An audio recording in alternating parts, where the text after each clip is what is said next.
1974년인가 5년경에 제가 운동권은 아니고 또 좌파도 아닙니다만은 그 당시에 하여튼 데모를 하기 위해서 명동으로 나간 적이 있었어요. 영락교회에서 기도회를 하고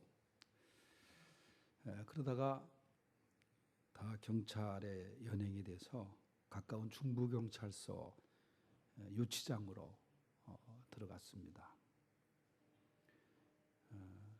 그때 아마 제 인생에서 가장 많은 매를 맞지 않았나 생각을 합니다. 그때 기동대 원들한테 하여튼 매를 참 많이 맞았어요. 그래서 이제 전부 그날 이제 그 유치장에서 무릎을 꿇고 앉아 있었습니다. 그러다가 그 당시에는 이제 경범죄라는 게 또 있어가지고 뭐 행패 부리거나 뭐 그런 사람도 있잖아요. 취객들. 그런데 우리가 그 이제 그렇게 매를 맞고 있는데 한 사람이 이제 들어온 거예요. 글로 들어와서 보니까 학생들이 쭉 이제 무릎 꿇고 있으니까 분위기를 이제 보더니 이제 그 경찰이 너희들 지금 어느 때인데 데모를 하냐, 공부를 하라고 뭐 이런 식으로 얘기를 하고 그런데 그 또 다른 조사기관에서 와가지고 이제 또 물어요. 너희 중에 뭐 우리나라 사람들이 제일 많이 이렇게 연관 짓는 게 학연, 지연 아닙니까? 야, 너희 중에 어느 고등학교 나온 사람이 있어? 그러는 거예요. 그러니까 뭐 있어도 뭐 거기 손 들고 거기 나왔습니다. 그렇게 얘기할 사람이 있겠어요? 그러니까 이제 그 고등학교가 없으니까 그러면 어느 지역 출신, 자기가 있는 지역을 얘기하면서 거기 출신이 있어야 되니까 아무도 손 안 든, 거기 지역 사람이 분명히 있는데 우리 후배들 중에서도 손을 안 든 거예요. 근데 방금 전에 술 먹고 뭐 신발 제대로 못 신고 그런 사람이 일어나더니 내가 거기다 그러는 거예요. 그러니까 이 학생들에게 물었는데 엉뚱한 사람이 일어나니까 옆에서 경찰한테 얘기를 해요. 저놈 좀 조용히 시키라고. 그러니까 또 그 사람이 맞았어요, 거기서. 그리고 이제 시간이 지나서 갔습니다. 근데 어디선가 울려 퍼지는 찬송 소리가 들리는 거예요. 성령이여 강림하사 나를 감화하시고 애통하며 회개한 마음 충만하게 하소서. 그래서 그쪽으로 보니까 바로 술 먹고 잡혀온 사람이 무릎 꿇고 찬송을 하고 있는 거예요. 이건 신학생들도 찬송도 안 하고 그냥 전부 다 맞아가지고 좀 죽어 있는데 엉뚱하게 술 취한 사람이 찬송을 부르고 있는 거예요. 그것도 성령이여 강림하사를. 그러면서 이 사람이 또 그래요. 힘내라고 우리한테 힘내라 그러는 거예요. 그리고 찬송을 못하게 또 경찰이 제지를 하죠.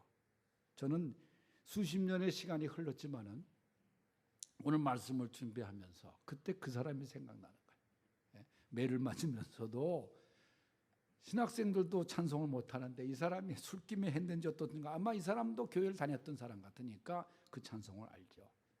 그 밤중에 그 유치장 안에서 찬송을 했던 그 사람이 떠올려지더라고요. 오늘 본문의 말씀이 그거 아닙니까?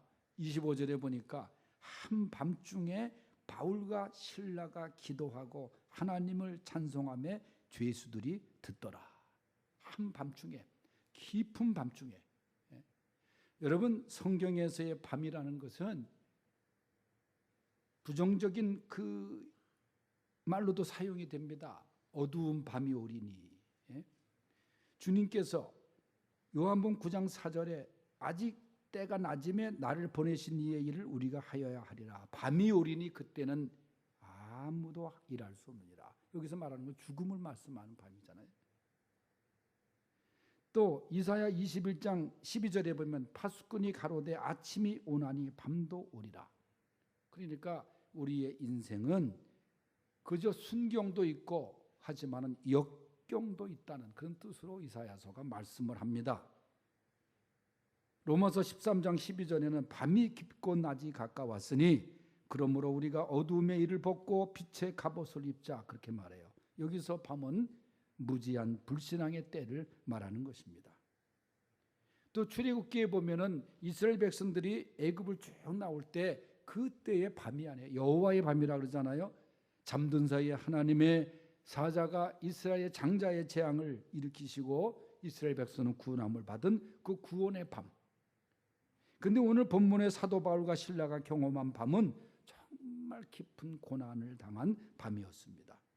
본문의 내용은 이렇습니다. 사도 바울이 실라와 함께 복음을 전하러 가다가 귀신 들린 여자를 한 사람 만납니다. 그때에 이 바울과 실라가 기도해서 예수 그리스도의 이름으로 내가 명하노니 그에게서 귀신아 나가라 하니까 귀신이 즉시 쫓겨나갔다는 거예요. 그러니까 얼마나 이 귀신에 속박되었던 이 여자가 감사하고 기쁘겠어요. 그런데 그 일을 싫어하고 했던 사람이 그 여자를 고용했던 주인입니다. 왜냐하면 이 여자를 그 다음에 그 귀신 들린 것을 통해서 점을 치기 위해서 돈을 받았거든요. 그러니까 자기 수입이 끊어진 거예요. 그래서 바울과 실라를 고소를 합니다. 그래서 끌려가가지고 22절에 보면 옷을 찢어 벗기고 매로 치고 그 다음에 착고에 발을 그저 벌리게 해가지고 쇠사랑을 차게 해서 깊은 감옥에 던져버렸다는 거예요. 그런데 바울이 그곳에서 하나님을 찬송했다, 기도했다, 그런 겁니다. 한밤중에 드린 기도와 찬송은 첫 번째로 하나님의 뜻을 믿으며 드린 기도와 찬송이었습니다. 말씀드린 대로 우리가 사는 세상은 또 신앙생활도 순종과 역경이 교대되는 그런 삶이 아닌가 생각합니다. 특별히 믿음 생활을 잘하려고 했는데도 고난이 닥칩니다. 때로는 시험에 들기도 합니다. 본문의 바울과 실라도 귀신 들린 여인을 고쳐주었는데 오히려 감옥에 가게 된 거예요. 그 일로 인해서 매도 맞습니다. 잘못해서 당하는 고난이 아니라 좋은 일을 하고 고난을 당하니 사실 보면 얼마나 억울한 일입니까? 그러한 바울과 실라는 낙심하지 않고 깊은 감옥에서 고난 가운데 하나님의 뜻을 바라보며 한밤중에 기도와 찬송을 드렸다는 거예요. 이러한 찬송과 기도, 이것이 고난을 이기게 했습니다. 구약의 욥이라는 사람도 엄청난 고난의 한밤중에 찬송과 기도를 하나님께 드린 사람입니다.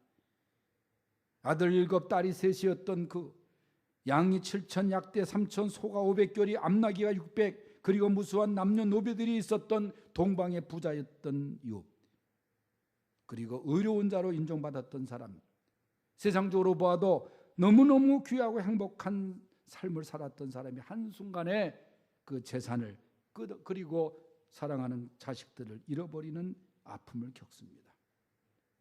행복의 절정에서 불행의 깊은 바다로 빠집니다. 죽고 싶었을 겁니다. 그런데 욥기 1장 20절과 21절에 보면 욥은 이렇게 말합니다. 욥이 일어나 겉옷을 찢고 머리털을 밀고 땅에 엎드려 예배하며 이르되 내가 모태에서 알몸으로 나와 싸운즉 또한 알몸으로 돌아갈지라. 주신이도 여호와시요 거두신이도 여호와시오니 여호와의 이름이 찬송을 받으실지니이다. 저 욥의 이런 경배는 상상을 초월한 사실 모습이죠.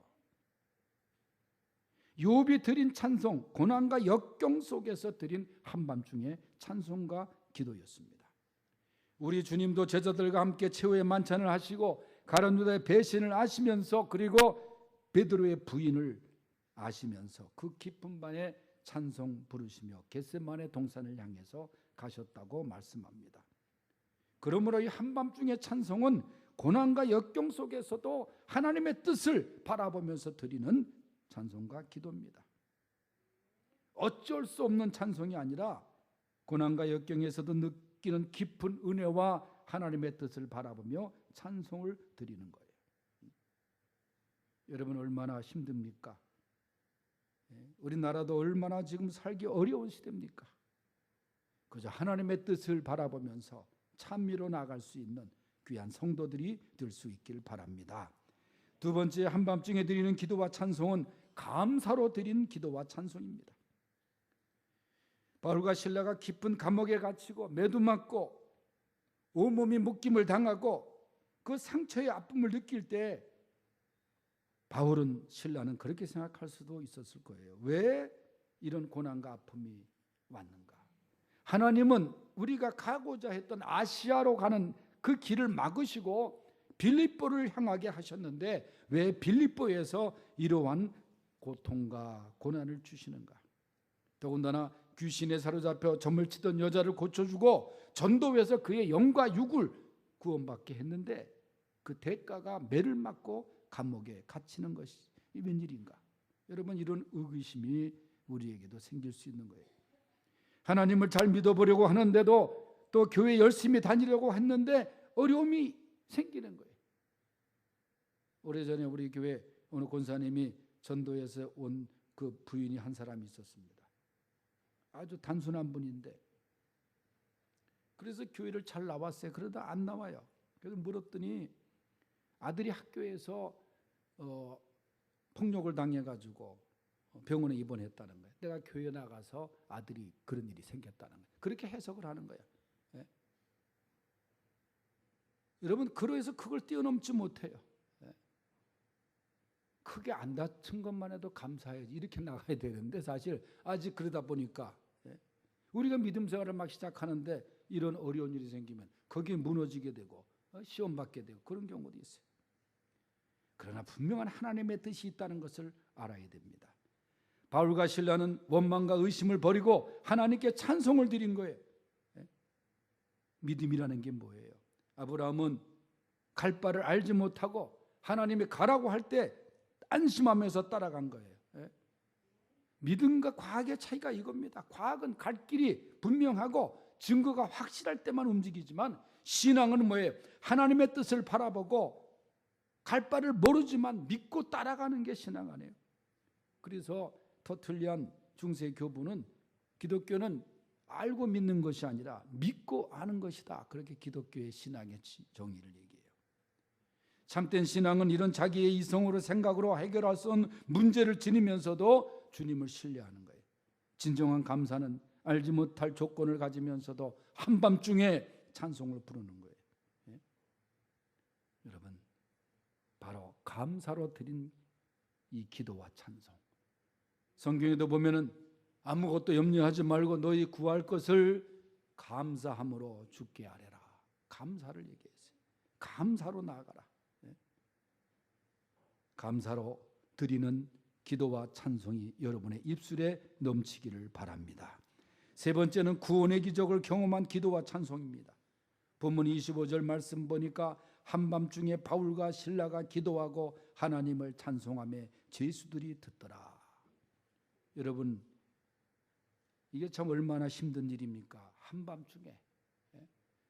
우리나라 지금 교도소도 한밤중에 물론 불을 켭니다. 왜냐하면 그 수감자들의 그 여러 가지 생활을 보면서 혹시 또 자살하려는 사람이 없는가 해서 불을 켜놔요. 그런데 어떤 사람이 잠자는 그 시간에 찬송을 했다. 그 옆에 있는 동료 죄수들이 수감자들이 얼마나 불평을 하고 가만히 있겠어요, 여러분. 그런데 한밤중에 바울과 실라가 기도하고 하나님을 찬송했다. 그러니까 죄수들도 다 들었다. 그런데 이 기도와 찬송 이후에 26절에 보니까 갑자기 큰 지진이 나서 옥토가 움직이고 문이 다 열리고 모든 사람의 매인 것이 다 벗어진지라 그랬어요. 여러분, 감옥 안에서의 지진이 얼마나 무서운 일입니까? 마음대로 움직일 수가 없잖아요. 이번에 일본에서도 지진이 또 발생해가지고 많은 사람들이 죽거나 다쳤는데 이번에 대부분 사람들이 지진이 나가지고 산사태가 나니까 거기에 집들이 매몰돼서 죽었더라고요. 일본이 얼마나 지진이 많아요. 우리나라 포항에서도 지진이 있었습니다만은 옥토에서 지진이 일어난 거예요. 그 순간에 한 사람이 자다가 깨서 놀랍니다. 그 간수예요. 그 수감자들을 지키는 지금 말하면 교도관들이죠. 다 도망한 줄 알고 스스로 자살하려고, 왜냐, 책임감에. 당시에 죄수들이 도망가면 그 간수가 대신 벌을 받는, 어떤 경우에는 사형도 당하는 일이 있었습니다. 그런 긴박한 상황에서 사도 바울이 죽지 마라, 네 몸을 상하지 말라, 우리가 도망가지 않고 다 여기 있노라, 그렇게 얘기를 해요. 여러분, 이 기적의 찬송을 통해서 나타난 현상이 뭡니까? 모든 사람들이 결박되어 있던 묶고 있는 것들이 다 벗어진 거예요. 여러분, 한밤중에 드리는 찬송과 기도를 통해서 여러분의 결박에 해방되는 놀라운 역사가 있기를 축원합니다. 죄악에서의 결박, 인간관계에서의 결박, 질병의 결박, 물질의 결박, 사업의 결박, 과거로부터의 모든 결박에서 벗어나는 기적이 있기를 바랍니다. 그런데 오늘 본문의 기적 중에 기적이 뭐냐? 죽으려고 했던 간수가 구원받은 기적이에요. 간수가 사도 바울과 실라에게 말을 듣습니다. 죽지 마라, 우리가 다 여기 있노라. 그러니까 무서워 떨면서 바울 앞에 엎드려서 말하기를, 선생들이여, 내가 어떻게 하여야 구원을 받으리까? 여러분이 간수가 던진 질문은 모든 인간이 하나님 앞에 던져야 할 질문이에요. 물어봐야 할 질문이에요. 이 구원의 문제만큼 큰 문제가 어디 있겠어요? 바로 질문을 합니다. 내가 어떻게 해야 구원을 얻으리까? 그러니까 바울이 말합니다. 주 예수를 믿으라. 그리하면 너와 내 집이 구원을 받으리라. 여러분, 그 말씀을 듣고 그 사람과 그 집의 모든 사람이 복음을 듣고 그 다음에 주님을 영접하고 바울과 실라를 데려다가 씻기고 식사를 대접하면서 세례를 받고 말이죠. 온 집안이 하나님을 믿음으로 크게 기뻐하니라. 이게 기적입니다. 한밤중에 찬송과 기도가 한 가정을 구원하는 놀라운 기적을 일어납니다. 여러분의 한 믿음이 여러분의 가정을 구원할 수 있는 계기가 될 수 있길 바랍니다. 이게 바로 하나님의 은혜예요. 하나님의 기적이에요. 한밤중에 드렸던 찬송과 기도의 결과입니다. 깊은 밤, 어두운 밤 누구에게나 다가올 수 있습니다. 그 밤에 하나님께 기도하고 하나님께 감사로 나갈 수 있기를 바랍니다. 그럴 때 새벽을 맞이하며 은혜의 은총을 맞이할 수 있는 아침을 경험하게 될 것입니다. 바울과 실라가 바로 경험했던 것, 우리가 다 경험할 수 있는 하나님의 축복입니다. 이 시간 제가 마지막으로 한 사람의 찬양을 소개합니다. 이 찬양은 감옥 안에서 자기 스스로 음악을 공부해가지고 그다음에 만든 찬양이에요. 이 사람의 이름이 여러분들 한동안 나라를 아주 들끓게 했던 탈옥소 신창원이라는 사람입니다. 지금 신창원 씨가 무기징역수 신분에서 감옥에서 탈옥을 해가지고 20년을 더 무기징역수한테 20년을 더 받으면 뭐 그게 그거 아니겠어요? 사실 따져보면. 그런데 그래도 이분이 이제 그 이후에 주님을 영접하고, 제가 만났을 때 보니까 많이 이제 세월이 가서 이제 좀 나이가 들어 보였지만은 지금 믿음 생활을 얼마나 잘하고 있는지 몰라요. 얼마 전에 이 독학사 시험을 얼마나 공부를 열심히 하는지, 목적을 갖고 그러면서 음악을 자기가 독학으로 한 거예요. 그래서 저한테 악보를 보냈는데 가사만 먼저 보여드릴게요. 길이 멀어도 길이 험해도 나는 가야만 하오. 주님이 계신 그곳. 높고 높은 산을 넘고 경량의 강물을 건너 한없는 들판을 지나도 끝이 없는 이 길을 숙명의 굴레와 생의 몽에마저도 이내 작은 등에 지고서 홀로 가야만 하오. 욕망과 죄악으로 세속에 찌든 이 몸, 주님 향한 이 길에서 부서져야만 하리. 씻겨져야만 하리. 작아지고 또 작아져서 낮아지고 낮아져야 갈 수 있는 곳, 길 위에서 바람되어도 나는 가야만 하오.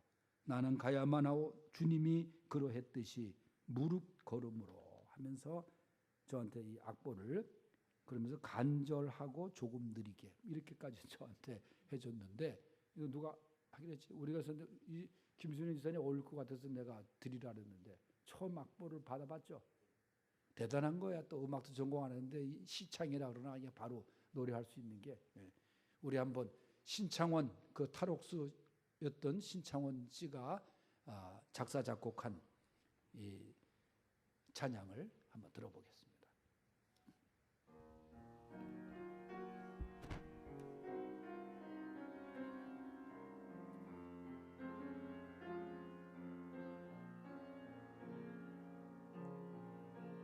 길이 험해도 길이 험해도 나는 가야만 하오. 내 님이 계신 그곳 높고 높은 산을 넘고 경랑의 강을 건너서 힘없는 들판을 지나서 경랑의 강물을 건너 숙명의 굴레와 생의 멍에 맞아도 이내 작은 등에 지고서 홀로 가야만 하오.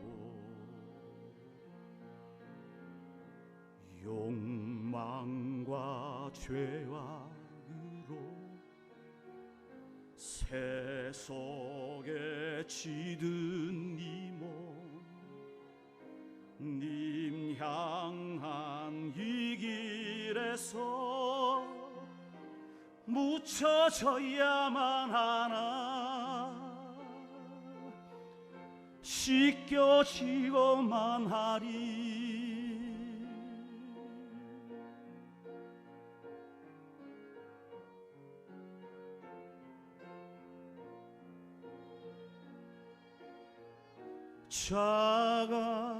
작아지고 또 작아져도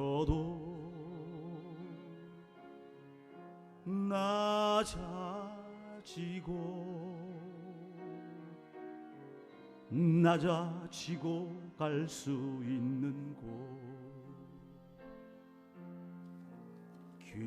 귀리에서 바람 되어도 나는 가야만 하오. 나는 가야만 하오. 내 님이 그거 했듯이